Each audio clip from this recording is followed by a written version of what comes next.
स्वागतम स्वागतम स्वागतम। हेलो एवरीवन, मेरा नाम है कार्तिक शर्मा और आज की वीडियो में I will be giving you the review of the chapter heat, calorimetry, thermodynamics.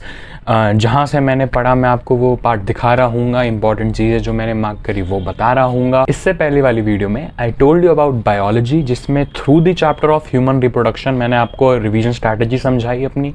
And उसके बाद through the chapter P block मैंने आपको इनऑर्गेनिक की रिवीजन स्ट्रैटेजी समझाई। इसमें मैंने आपको दोनों में अपनी एनसीईआरटी दिखाई थी, कैसे मैं उसे हाईलाइट करता था, कैसे कैसे पॉइंट्स को मार्क करता था, ये सब बातें बताई। आज क्योंकि पर्सनली मुझे ये पार्ट हीट, थर्मोडायनेमिक्स, कैलोरीमेट्री थोड़ा सा स्टार्टिंग में डिफिकल्ट लगता था, लेकिन जैसे जैसे I started reading them, I started solving there questions, तब मुझे बहुत ईजी लगने लग गया। तो आज मैं आपको अपनी मॉड्यूल से दिखा रहा हूँ ये चैप्टर्स के बारे में। आई होप ये वीडियो आपको पसंद आएगी and if you feel this video like very much helpful for you, so do like the video, share it with your friends and also subscribe to the channel.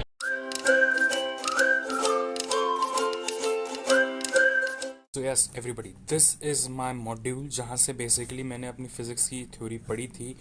And मैं आपको एक important चीज़ बताना चाहता हूँ, चाहे आप अपने नोट्स बनाएं या चाहे आप कोई मॉड्यूल से पढ़ें, आपको ऐसी जगह मतलब सारे फॉर्मूले कंसाइज कर लेना। अगर आपको मॉड्यूल आपके पास सही है तो यू कैन प्रेफर मॉड्यूल। अगर आपने अपने नोट्स बना रखे हैं तो आप अपने नोट्स में ही सारे फॉर्मूले ऐसे कंसाइज कर लीजिएगा। एनसीईआरटी नहीं छोड़नी, एनसीईआरटी पूरी मतलब एटलीस्ट एक बार आपको पढ़नी पड़ेगी। जो पॉइंट्स टू रिमेंबर है वो बहुत ज़्यादा इंपॉर्टेंट है, प्लस जो उसके क्वेश्चंस दे रखे हैं एनसीईआरटी के पीछे वाले वो भी करना है। यहाँ से स्टार्ट करेंगे काइनेटिक थ्योरी ऑफ गैसेस से। जो स्ट्रैटेजी मैंने बाकी सब्जेक्ट्स में अपनाई थी वो सेम फिजिक्स में अपनाई थी, कंपाइलेशन एडिशन वाली। यहाँ जितने भी एग्जाम्पल मिले सबको एक बार प्रैक्टिस कर लिया था, ऑल्दो वो जितने भी ज़्यादा टफ हो।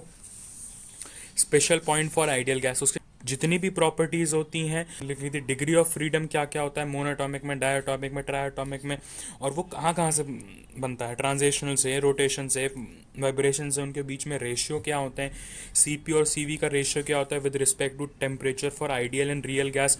और जो छोटी छोटी चीज़ें जो मेरे को पता चलती थी, फॉर एग्जाम्पल ये लिखा हुआ है मैं, सीवी फॉर मोनोटॉमिक लोएस्ट होता है और सीवी फॉर ट्रायटॉमिक गैसेस होती हैं वो हाईएस्ट होता है। ये छोटी छोटी चीज़ लिख ली। सारी प्रॉपर्टीज़ इंपॉर्टेंट है।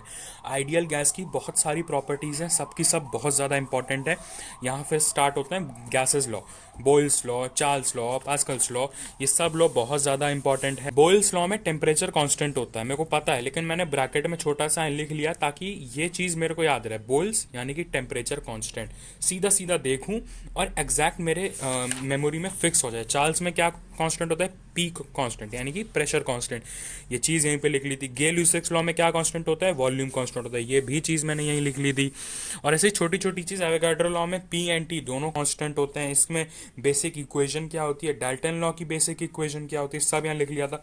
ग्राहम्स लॉ ऑफ डिफ्यूजन में अलग अलग चीज़ों पे डिपेंड करता है रेट ऑफ डिफ्यूजन। अनअकैडमी का मॉक टेस्ट देता तो एक क्वेश्चन मुझे मिला था, gas exerts pressure to the walls because colliding with the wall and they are transferring energy. मैंने मार्क करके आया था जो कि गलत ऑप्शन था, मेरे को एक गलत वाला स्पेसिफिकली याद है, तो मैंने ट्रांसफरिंग एनर्जी करके मार्क क्रॉस कर लिया था और असली आंसर था transferring momentum. Moving forward, different kind of kinetic energies के बहुत सारे वो हैं formulae, normal, half M V square, 3/2 PV, ऐसे काफ़ी सारे। पीवी से अगर हम पीवी को एनआरटी सब्सटीट्यूट कर देंगे तो वो अलग बन जाएगा। ऐसे जितने भी हो सकते हैं, चाहे उसमें आप डिग्री ऑफ फ्रीडम लाएं, चाहे इसमें आप नंबर ऑफ मोल्स लाएं, ऐसे काफ़ी सारे एक्सप्रेशन हो, सब यहीं पे मैंने लिखे हुए थे। के की वैल्यू क्या होती है, ये question I think previous year में आया था, मेरे बहुत मॉक टेस्ट में पूछा गया है। के की value in SI unit and K की value in electron volt per kelvin. So ये सब चीज़ बहुत इंपॉर्टेंट है। सारे फॉर्मूले जो काइनेटिक एनर्जी के पॉसिबल थे सब यहीं कहीं लिख लेते। ये कि ग्राफ बहुत इंपॉर्टेंट है। ये जो ग्राफ है mean kinetic energy and temperature in degree Celsius, ये इसका ग्राफ डिफरेंट होता है। Mean kinetic energy and temperature kelvin, इसका भी ग्राफ अलग होता है। ये क्वेश्चन बहुत बार आया था और मेजॉरिटी ऑफ स्टूडेंट इसको गलत करते थे, सो मैंने इसे यहीं लिख लिया ताकि मुझे ये याद रहे। इसका बेसिक एक्सप्रेशन क्या होता था, ये ग्राफ कैसे बनाए, वो चीज़ यहाँ पे लिखी हुई थी। So same stuff goes on. अपनी कन्वीनियंस के हिसाब से मैंने एडिशन वाली चीज़ यूज़ करी थी, भले ही वो चीज़ मॉक टेस्ट में एनकाउंटर हुई हो, भले ही वो चीज़ प्रैक्टिस के टाइम एनकाउंटर हुई, सब में चीज़ मैंने लिख ली थी। Mean kinetic energy for N moles के फॉर्मूला क्या होता है यहाँ पे लिखा हुआ है, रूट मीन स्क्वायर वेलोसिटी। तीन चार वेलोसिटी आएंगी आपके पास, average velocity, root mean square velocity and most probable velocity. तीनों के फॉर्मूला थोड़े अलग अलग और डिफरेंट वेज में फॉर्मूला है, वो सब यहाँ लिखे हुए हैं। ऐसी बीआरएमएस के तीन चार फॉर्मूले लिखे हुए हैं, बस जस्ट हम आरटी को सब्सटीट्यूट करेंगे केटी से तो क्या बनेगा, और के को अगर बाहर ले जाएंगे तो क्या चीज़ आ जाएगी। तो ये सब चीज़ यहाँ पे लिख लेनी है। और बहुत इंपॉर्टेंट बात, यहाँ जो मास होता है ये एसआई यूनिट में लिया जाता है, it is not in gram, it should always be taken in kilogram. सारे जो बीच में एग्जाम्पल थे सब सॉल्व किए थे। अब आता है degree of freedom. Degree of freedom में कहाँ कहाँ से ट्रांजिशनल से कितनी डिग्री ऑफ फ्रीडम आती हैं, रोटेशनल से कितनी आती हैं, वाइब्रेशनल से कितनी आती हैं, टोटल कितना होता है, ये सब चीज़ पता होनी चाहिए, बहुत इंपॉर्टेंट है। Maxwell law of equipartition of energy statement है, ये याद होना चाहिए। स्टेटमेंट आपको एग्जैक्टली याद हो, जितने भी लॉज हैं सबकी आपको स्टेटमेंट एज इट इज याद होनी चाहिए। इससे रिलेटेड एक क्वेश्चन मैंने एनकाउंटर किए तो सब मैंने यहाँ लिखे हुए हैं, अलग अलग जो फॉर्मूले थे वो मैंने लिखे हुए हैं। ये सीपी और सीवी का अलग फॉर्मूला था with respect two degree of freedom, ये चीज़ मैंने यहाँ लिखी हुई है। सो ऐसे ही कंपाइलेशन कर लेना है। Maxwell law of distribution of velocities, ये ग्राफ अच्छे से पता होना चाहिए, कौन सी चीज़ क्या रिप्रेजेंट कर रहा है ये पता होना चाहिए। मीन फ्री पाथ, ये वाला क्वेश्चन नीट 2020 में आया था, वो पूछ रहे थे आई गेस कि डी पे कैसे डिपेंड करता है जो mean free path of gas molecule है, how it depend on D. और डी मैंने यहाँ लिख लिया था, इट गोज टू डायमीटर या स्लैश रेडियस ऑफ मॉलिक्यूल, क्योंकि डी से बहुत चीज़ आती है, डेंसिटी आती है, डिस्प्लेसमेंट आता है, आपका डायमीटर आता है। तो यहाँ पे लिख लिया था ताकि मैं कंफ्यूज ना हो जाऊँ। सीपी सीवी में क्या रिलेशन होता है, CP minus CV is to R, ये कौन से, ये मोलर स्पेसिफिक हीट होते हैं या जस्ट स्पेसिफिक हीट होते हैं, ये चीज़ क्लियर होनी बहुत ज़रूरी है। ऐसे ही इसमें काफ़ी डिफरेंट चीज़ें एनकाउंटर करी थी मैंने। ग्राफ इंपॉर्टेंट है, सेम ग्राफ एनसीईआरटी में भी दिया हुआ है। आप इसको एग्जैक्ट याद ना कर पाएँ कोई बात नहीं, just you have to go through it. एक बहुत इंपॉर्टेंट कॉन्सेप्ट है जो एआईपीएमटी में दो तीन बार पूछा जा चुका था और आउट ऑफ एनसीईआरटी में नहीं है, लेकिन जैसा मैंने आपको पहले भी बताया है, अगर कोई पीवाईक्यू में एक्स्ट्रा चीज़ पूछी गई है तो आपको उसे लिख लेनी है। ये पार्ट आता है इन्वर्जन टेम्परेचर और बॉइल्स टेम्परेचर में डिफरेंस क्या होता है। T I and T B का एक रिलेशन दे रखा था, उसमें हमें बताना था। और ये जितने भी इसमें मॉड्यूल में क्वेश्चन दे रखे थे सारे मैंने अच्छे से प्रैक्टिस कर रखे थे, जो नहीं आए थे उन्हें मार्क कर लिए थे। सी और मार्क करना है, और ये भी है कि अगर आप मार्क कर रहे हैं तो ऐसे नहीं कि आप उन्हें बाद में रिवाइज ना करें, रिवाइज बाद में करना बहुत ज़्यादा इंपॉर्टेंट है। Thermodynamics, coming to this chapter, यहाँ पे 1 कैलोरी में कितने जूल होते हैं, what is mechanical equivalent of heat. ये क्वेश्चन करते time mechanical equivalent of heat नई चीज पता चली थी मेरे को। स्पेसिफिक हीट में मेरे को काफी मतलब समझ में नहीं आता था ये क्वेश्चन बनेंगे कैसे। तो मेरे को फॉर्मूले में बहुत ज्यादा दिक्कत होती थी कि फॉर्मूला क्या रहा है, वाटर इक्विवेलेंट ऑफ बॉडी क्या होता है, उसका फॉर्मूला क्या होता है, एक्जैक्टली उसका स्टेटमेंट याद होना चाहिए। मोलर हीट कैपेसिटी क्या होती है, स्पेसिफिक हीट कैपेसिटी क्या होती है, thermal capacity, latent heat of fusion of ice, latent heat of vaporization of water की वैल्यूज याद होनी चाहिए, चाहे वो किलो कैलोरी पर केजी में हो या चाहे वो कैलोरी पर ग्राम में हो। ये एक स्पेसिफिक हीट का क्वेश्चन मेरे मॉक टेस्ट में रॉन्ग हुआ था तो वो मैंने यहीं लिख लिया था। 50 gram of water at 30 degree Celsius and 5 gram of ice as -20 degree Celsius मिलाएंगे तो फाइनल टेम्परेचर क्या होगा। इफ़ वाटर इक्विवेलेंट हमें दे रखा है तो ये सब चीज़ बहुत इंपॉर्टेंट है, आपको कर लेना। अगर नहीं आते क्वेश्चन तो स्पेसिफिकली वो चीज़ प्रैक्टिस करनी। हीटिंग कर्व था, ये अच्छे से कर लिया था। मोलर हीट कैपेसिटी क्या होती है, उसका फॉर्मूला क्या होता है। अब ये देखिए साइन कन्वेंशन दे रखे हैं, heat gain by the system को क्या बोलेंगे, heat loss by the system को क्या बोलेंगे, ये सारे sign convention. A very important चीज़ अगेन, जो वर्क का फॉर्मूला होता है फिजिक्स और केमिस्ट्री में अलग अलग है। Work is equals to P del V plus आता है फिजिक्स में। अब मैंने यही लिख लिया था ताकि मैं कंफ्यूज ना हूँ, P for positive, P for physics, मतलब फिजिक्स वाला जब वर्क का फॉर्मूला आएगा वहाँ पॉजिटिव साइन आएगा। और जनरल सी बात है, अगर मेरे को ये याद रहेगा तो मुझे केमिस्ट्री वाला भी याद रहेगा कि यहाँ तो नेगेटिव आता है। तो छोटी छोटी चीज़ इग्नोर नहीं करनी है, अगर कंफ्यूज हो रहे हैं तो लिख लेनी है। ये सारे ग्राफ्स पता होने इंपॉर्टेंट है। वर्क डन क्लॉकवाइज साइकिल में क्या होता है, एंटी क्लॉकवाइज साइकिल में क्या होता है ना। Necessary condition for reversible process, इसमें काफ़ी सारी कंडीशन आपसे पूछी जा सकती है तो कर लेनी। फर्स्ट लॉ ऑफ थर्मोडायनेमिक्स में जो बेसिक स्टेज, ये जो इक्वेशन है ना, del U plus W is equals to Q, change in internal energy plus work done is equals to heat transferred, ये वाला भी फॉर्मूला जो आपका, क्योंकि साइन चेंज हो जाता है तो फिजिक्स और केमिस्ट्री में अलग अलग है, तो एक बेसिक कॉन्सेप्ट बना के चलना है। आप एक डिसाइड कर लीजिए कि फिजिक्स में मैंने इस कॉन्सेप्ट से याद किया, अगर आपको वो याद रहेगा तो आप इजीली केमिस्ट्री वाला भी बना पाएंगे। तो एक का डिसाइड कर लीजिए, दोनों का डिसाइड करेंगे तो कंफ्यूज हो जाएंगे। ऐसी कुछ इंपॉर्टेंट जो न्यूमेरिकल मैंने एनकाउंटर किए थे वो मैंने लिख लिए थे, अच्छे अच्छे न्यूमेरिकल। और मैंने देखा था कि जैसे जैसे मैं क्वेश्चन प्रैक्टिस करते जा रहा था इसके हीट के, स्पेसिफिक हीट के, तो वैसी वैसी उसके कॉन्सेप्ट क्लियर होते जा रहे थे।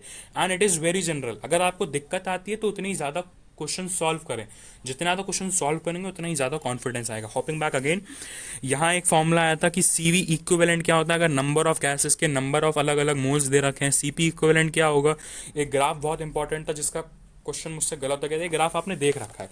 अब ये जब भी मैं कोई ऐसे क्वेश्चन लिखता था तो मैं उसकी पूरी लैंग्वेज नहीं लिखता था, I just right it the main crux, the main value, the main part उसके लिख लेता था और वहीं छोटा छोटा उसका सॉल्यूशन लिख लेता था, टाइम भी वेस्ट ना हो और वो चीज़ समझ भी आ जाए, है ना। आइसोमेट्रिक प्रोसेस क्या होती है, आइसोकोरिक क्या होती है, आइसोबारिक क्या होती है, उनके डिफरेंट डिफरेंट फॉर्मूले जो क्वेश्चन पॉसिबल हो सकते थे, अच्छे अच्छे जो मैंने एनकाउंटर किए थे वो मैंने लिख लिया था। अगेन ये थोड़ा आउट ऑफ एनसीईआरटी पार्ट था, isothermal elasticity and adiabatic elasticity के बीच में रिलेशन क्या रहता है, ये चीज़ यहाँ पे लिख ली थी। एडियाबैटिक प्रोसेस में जो ये 3 फॉर्मूले होते हैं ना, अलग अलग जो इनके एक्सप्रेशन होते हैं, ये आपको समझना है, रट्टा नहीं मारना।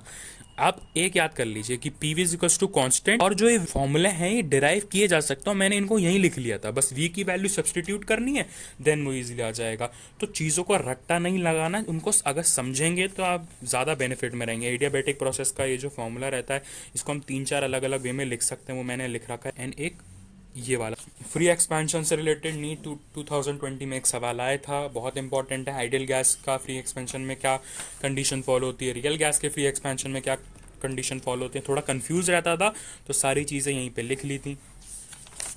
Coming to this very important part, Carnot engine और रेफ्रिजरेटर फॉर्म, इसका जो कॉन्सेप्ट है वो आना चाहिए। कॉन्सेप्ट बहुत इंपॉर्टेंट है, अगर 2 लाइन में समझाऊं तो हीट इंजन में क्या होता है, एक हॉट रिजर्वॉयर से जो आपका वर्किंग सब्सटेंस है हीट लेता है, उस हीट से कुछ काम करता है और जो हीट बचती है उसे रिजर्वॉयर में दे देता है।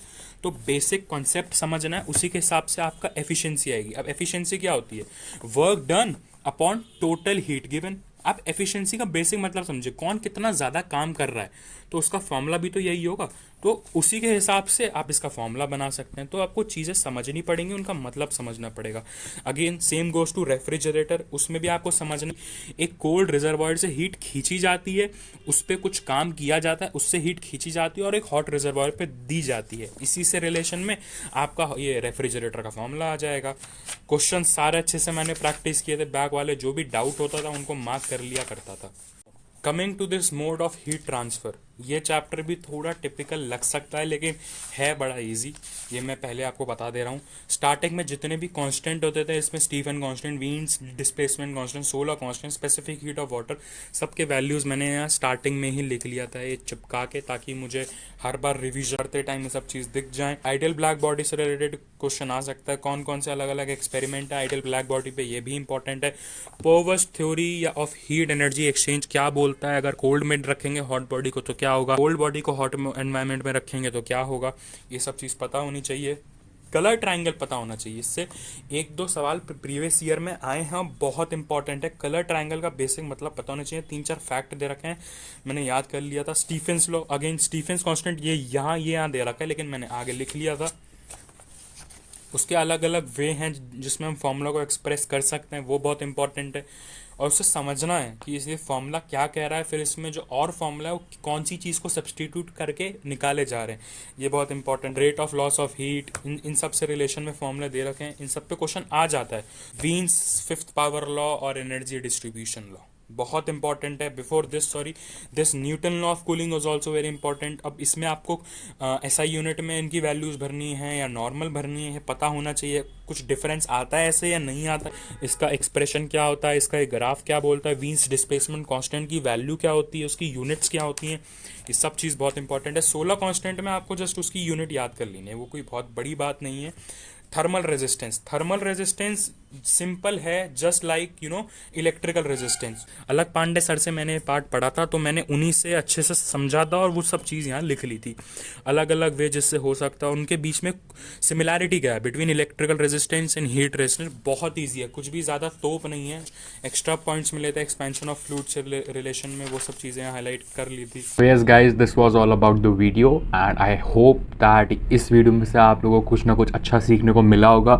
और if you'll try these things, जिसके बेनिफिट हो रहे होंगे आपके अपकमिंग मॉक टेस्ट में। Till then stay connected, keep hustling, bye bye.